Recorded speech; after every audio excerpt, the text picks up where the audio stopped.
ఖమ్మం జిల్లా కేంద్రంలోని భక్త రామదాసు కళాక్షేత్రంలో పీడీఎస్యూ 23వ రాష్ట్ర మహాసభలు రెండో రోజు ఉత్సాహంగా కొనసాగాయి. ఈ సందర్భంగా పీడీఎస్యూ తెలంగాణ రాష్ట్ర అధ్యక్షుడు కాంపటి పృథ్వీ సంఘం జెండాను ఆవిష్కరించారు.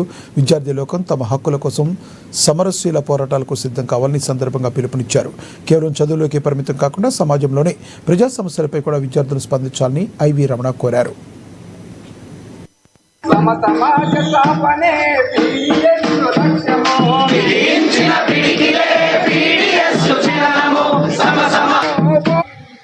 రాష్ట్ర నలుమూల నుంచి విద్యార్థులు డెలిగేట్స్ వచ్చి 23, 24, 20 తేదీల్లో వారి కార్యాచరణ రేపటి భవిష్యత్తుకే రేపటి ఉద్యమాలకే ప్రొఫెసర్స్ తోటి ఈరోజు క్లాసులు బోధించుకునే తరగతులు నిర్వహించుకుంటా ఉన్నాము.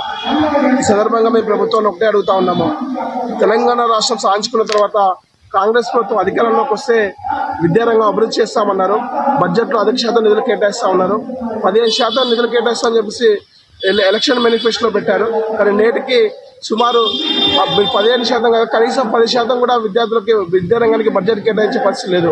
మీరు కేటాయించే బడ్జెట్ కేవలము ఆ విద్యా పాఠాలు బోధించినటువంటి టీచర్స్కి ప్రొఫెసర్స్కి జీతాలకు మాత్రమే సరిపోతున్నాయి. కానీ కనీసం విద్యార్థుల అభివృద్ధికి దాదాపు చాలా మంది విద్యార్థులు నలుమూల నుంచి వచ్చి ఈ రాష్ట్ర మహాసభలు జయప్రదం కోసం ఆనిసలు కృషి చేస్తా ఉన్నారు. ఈ రాష్ట్ర మహాసభలో అనేక విషయాలపైన విద్యలో ఉన్నటువంటి సమూలమైనటువంటి మార్పుల మీద సమూలంగా చర్చించుకొని రాష్ట్ర వ్యాప్తంగా విద్యార్థి ఉద్యమాన్ని ఉధృతం చేయడం కోసం ఈ రాష్ట్ర మహాసభలు ఎంతో దోహదపడతాయని చెప్పేసి కూడా మేము స్పష్టంగా కూడా తెలియజేస్తా ఉన్నాం. ఈ రోజు తెలంగాణ రాష్ట్ర ప్రభుత్వం దాదాపు రేవంత్ రెడ్డి ప్రభుత్వం 2 సంవత్సరాలు తన పాలనను కొనసాగిస్తూ ఉంది. ఏదైతే ఇచ్చినటువంటి హామీల్ని కూడా తుంగలతో ఈ రోజు విద్యా రంగాన్ని పూర్తిగా నిర్వీర్యం చేయడం కోసం ప్రయత్నాలు చేస్తుంది. అదేవిధంగా కేంద్రంలో ఉన్నటువంటి నరేంద్ర మోడీ ప్రభుత్వం